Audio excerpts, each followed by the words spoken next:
The desert stretched to every horizon, a sea of ochre dunes broken by jagged ridges of black rock. Above, the sky shimmered under a cruel sun, heat waves bending the ruins of Valor 9 into ghostly shapes. The planet looked empty, but Captain Elias Cade knew better. Nothing about this place was silent. It breathed ambush. He lay flat on the ridge, cheek pressed to the worn stock of his rifle. Through the scope, the world snapped into clarity. A squad of track lizard soldiers crouched among broken towers, their scaled hides gleaming like polished armor. They were waiting to spring on the Council's drones trudging into the ruin below, machines moving in rigid formations, oblivious to the predators surrounding them. Cade exhaled slowly. His heartbeat slowed to a rhythm he could command. Crosshairs steadied on the tallest track, the one barking orders in guttural hisses. Cade squeezed. The crack of the rifle cut through the stormy air. A heartbeat later the warlord dropped, skull punched through with surgical precision. The ambush collapsed into confusion. The Council drones reoriented, raining plasma fire across the ruins. Track warriors scattered, dragging their dead. Cade rolled to his side and chambered another round, watching the chaos unfold. He didn't smile. For him, this wasn't victory, just a delay. A shadow fell across him. Lieutenant Serial, the avian liaison from the Council, folded her feathered arms and tilted her crested head. Her voice was sharp and metallic. Impressive accuracy, human. Still, inefficient. One bullet where orbital cleansing would suffice. Cade sat up, brushing sand off his fatigues. Orbital cleansing didn't save your drones 5 minutes ago. My one bullet did. Serial's crest flared in irritation. Look! A primitive's trick. The Council relies on precision algorithms. Not guesswork with metal sticks. Cade's second-in-command, Corporal Mason, chuckled from behind a shattered wall. Guesswork, huh? Tell that to the guy with half his skull missing. Cade lifted a hand, silencing the banter. He'd learned long ago that arguing with the Council was like shouting at stone. They dismissed humans the way they dismissed everything that didn't fit neatly into their equations. What mattered wasn't words, it was results. The briefing chamber was cool and sterile, carved into the belly of a Council dropship. Holographic maps shimmered above the table, glowing arcs showing troop movements across Valor 9. Council officers, sleek insectoids, scaled strategists, gelatinous tacticians, stood in ranks, their voices blending into a chorus of disdain. Cade stood at the back with his 3 squadmates, sweat and dust clinging to them while the Council glittered in polished uniforms. Orbital strikes will break resistance, an insectoid declared, mandibles clicking. They adapt to brute force. Cade cut in, voice even but firm. The room quieted slightly. You hammer them, they vanish. You march drones, they disappear. They're not trying to hold ground. They're bleeding you. You want them gone? Cut off the head. One leader goes down, the rest scatter. Murmurs rippled across the chamber. A reptilian officer sneered. Humans always reduce war to duels. This is not your primitive past. Cade's jaw tightened. Tell that to the ambush your machines just walked into. The Council moderator flicked a hand dismissively. Noted. Proceed with standard operations. Human detachment remains on perimeter watch. The meeting dissolved. Cade turned, jaw clenched. Mason muttered. Perimeter watch. That's Council talk for babysitting. Private Hensley, the youngest of the squad, spat into the sand at the ramp. We're good enough to die for them, not good enough to be heard. Cade said nothing. He'd seen this before. Humans underestimated, shoved to the margins, only to be called back when things burned. Maybe that was their place in the galaxy. But not today. Far across the dunes, General Croth Valor studied the battlefield on a cracked holopad. The human's bullet replayed in slow detail, the warlord dropping before his command had even finished. Croth's eyes narrowed, pupils slitting like knives. A ghost, he rasped. Invisible. One shot, and my strike crumbles. His clawed fist closed around the pad, shattering it. Find this human. I want his skull as my crown. His officers bowed low, their scaled armor rattling. Croth turned to the burning horizon with a growl. The council were weak, predictable. But this human, this clumsy ape, had teeth. That night, a storm rolled across the desert.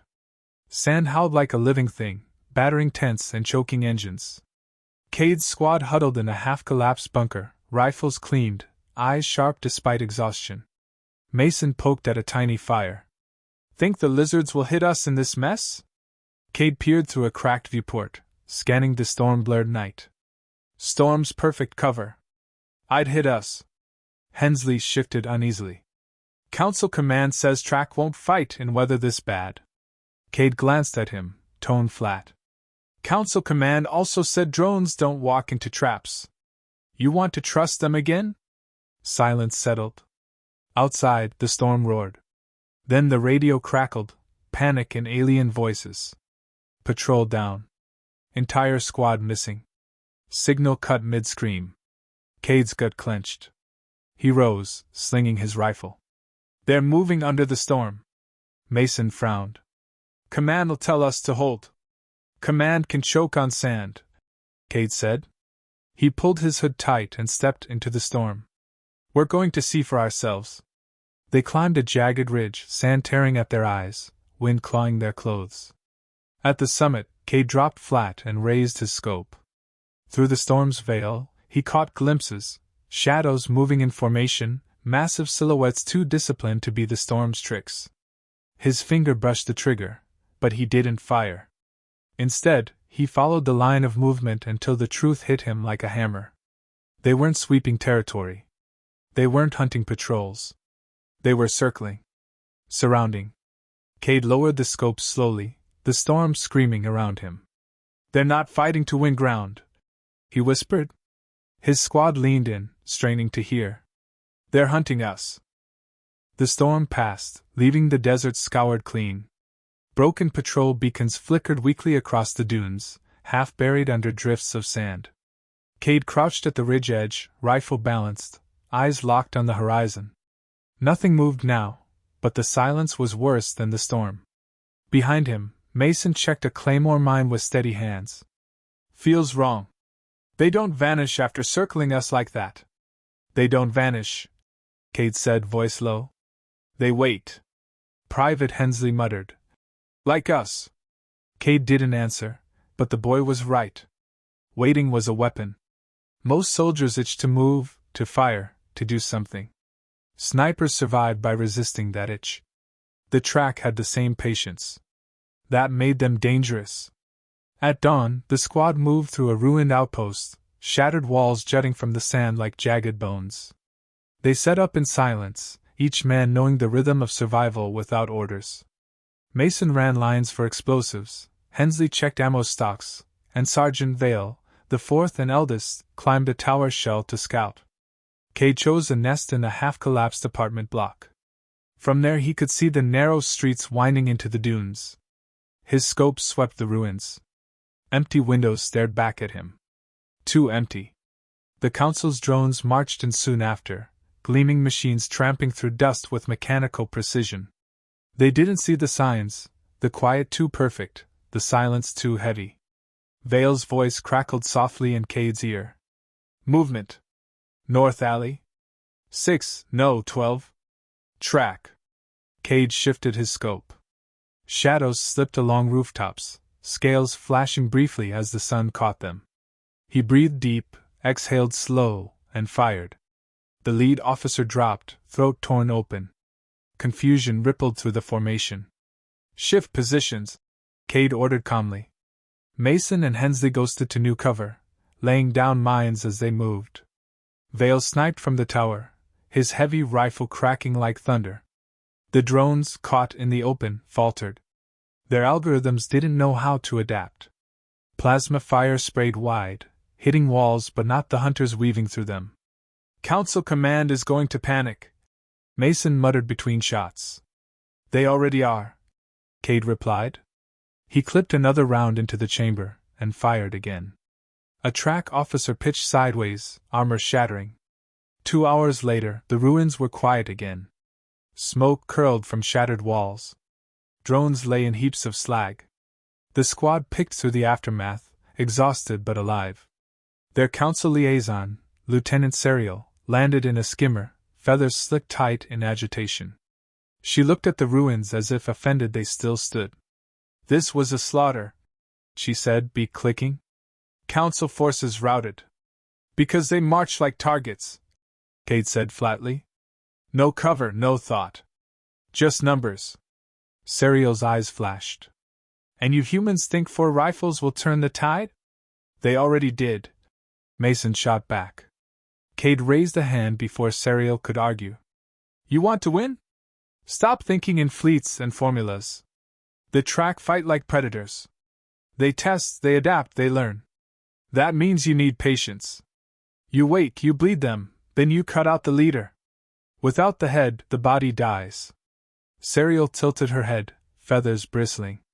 "One shot. Always you speak of one shot." Cade met her gaze, unblinking.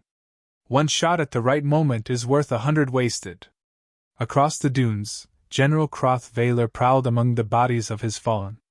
His claws scraped sand as he knelt beside the corpse of his officer, the bullet hole clean, precise. He lifted his head, scenting the air. The wind carried nothing but dust, but he could feel eyes watching him. He spread his arms wide, voice booming across the ruins. "Human! Ghost of the dunes! You strike and vanish, but you are not unseen. I will find you. I will break you." His warriors hissed and growled, stamping weapons against the earth in rhythm. Croth's eyes gleamed with obsession. This wasn't about the council anymore. It was about the sniper. Night fell. The squad sheltered in the wreckage of a calm tower, ration packs shared between them. The firelight flickered on worn faces. Vale leaned back against the wall. "He's hunting us now. You know that, right?" Cade chewed a strip of dried meat, eyes fixed on the fire.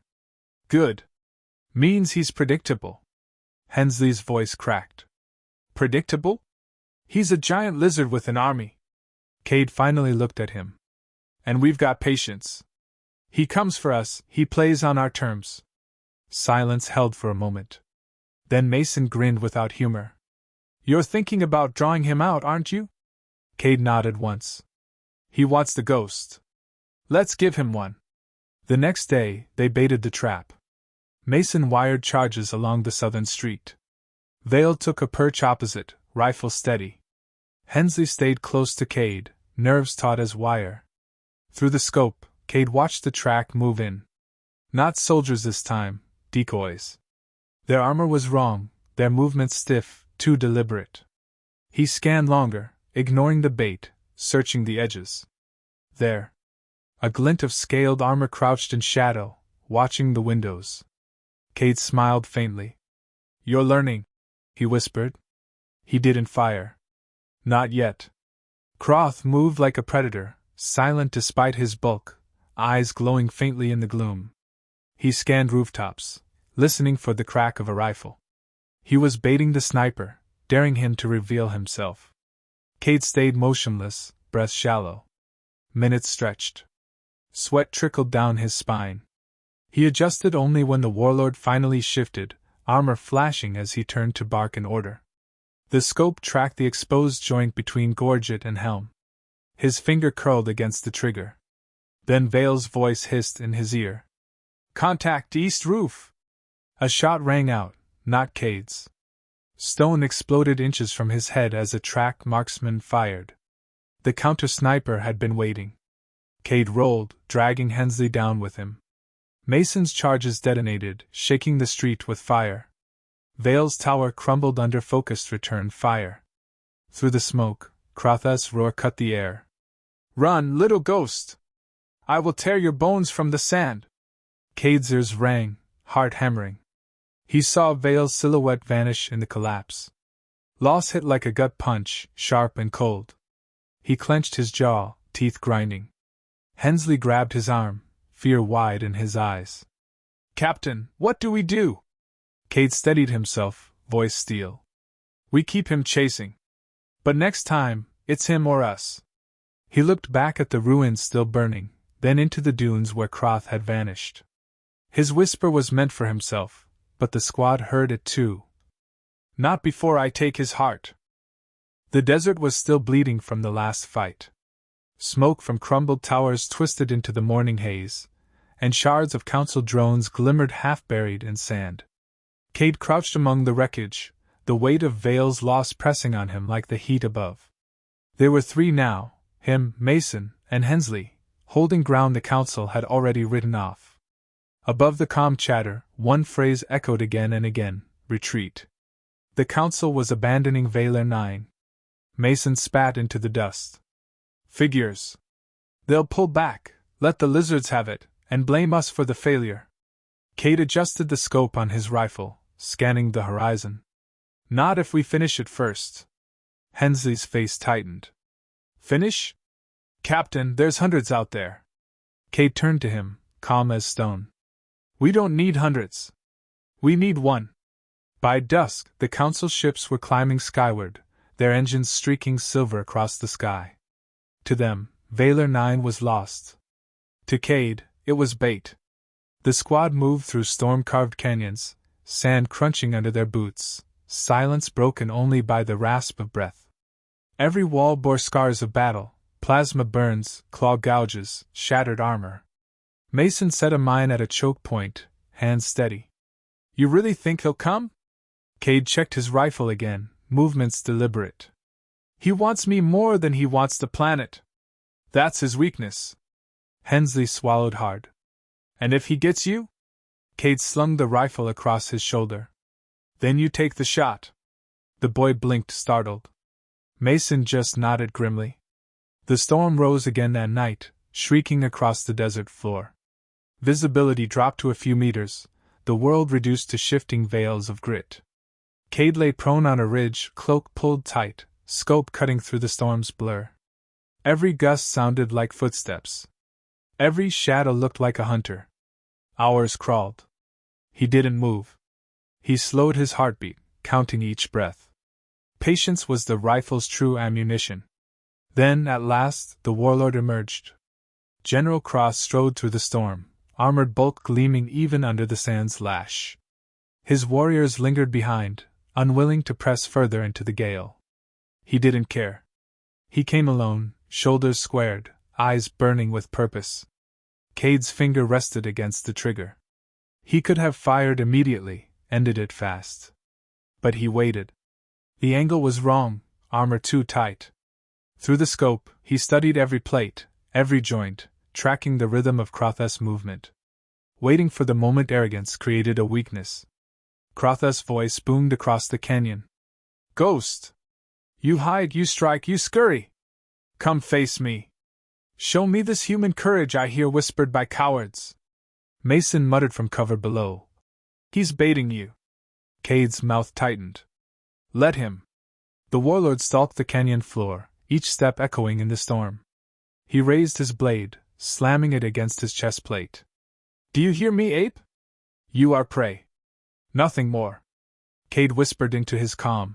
Hensley east flank. Mason, hold south. Keep him focused on me. They shifted, silent ghosts in the storm. Through the scope, Cade saw it, the brief flash of exposed scales at the throat joint when Croth roared. Armor couldn't cover everything. That was the opening. He exhaled. Time slowed. A crack split the night, too soon, not his shot. A plasma round hissed past Cade's position, scorching stone. Another counter-sniper. Hensley, down! Cade barked. The boy dove just as fire chewed into the rocks where he'd stood. Mason returned fire, detonating a mine in the canyon mouth. The explosion swallowed the counter-sniper, silencing him in a rain of stone. But the distraction cost precious seconds. Croth had spotted the ridge. His roar shook the canyon walls as he charged, massive legs pounding through sand. Cade rolled, snapping into a new firing position. He sighted again, breath steady despite the quake of approaching doom. Croth leapt onto the slope, blade raised high, jaws wide in fury. Cade's crosshairs aligned on the throat joint. He pulled the trigger. The shot punched through steel and scale. For an instant the storm seemed to stop. The warlord staggered, clawed hand rising to his throat, blood dark against the sand. His blade fell from his grip, clattering against stone. He turned, eyes locking with Cade's through the haze. Disbelief flickered there, then fury, then something like respect. His voice was ragged, thick with blood. Killed by a clumsy ape. Cade's expression didn't change. Clumsy doesn't mean careless. Croth collapsed, body shaking the ridge, dust rising like smoke. Silence followed. No roars, no war drums, no pursuit. The track warriors who had lingered in the storm pulled back, their general's death breaking their will. The battlefield belonged to ghosts now. Cade lowered his rifle, chest heaving once before he forced his breath steady again. Mason climbed up beside him, eyes wide. That's it. You ended it. Cade didn't answer. He just watched the storm swallow the warlord's body. Hensley stumbled up, pale but alive. Council's going to hear about this. Cade finally turned, a dry smile touching his lips. They'll say it was luck. They always do. Mason shook his head. Not this time. Everyone saw. Word's already spreading. By dawn, council ships returned cautiously, drawn by the sudden silence on the ground. They found 3 humans standing among ruins, the storm easing at their backs. Serial disembarked, feathers ruffled, eyes sharp with disbelief. You remain, she said, voice unsteady. Where is the warlord? Cade gestured toward the dunes. Down. The avian's crest rose, shock rippling through her. Around her, alien officers murmured, the word human carrying a different weight than before. Serial studied him a long moment, then lowered her head slightly. Not a bow, not quite respect, but not dismissal either. Perhaps not so clumsy. Mason barked a short laugh. Hensley just looked relieved. Cade adjusted the strap on his rifle and turned away from the council gathering, gaze on the endless desert. He didn't need their praise. He'd proved what mattered. As he walked into the rising sun, he let the thought settle in his mind like a quiet promise. We've always been underestimated. That's what makes us dangerous.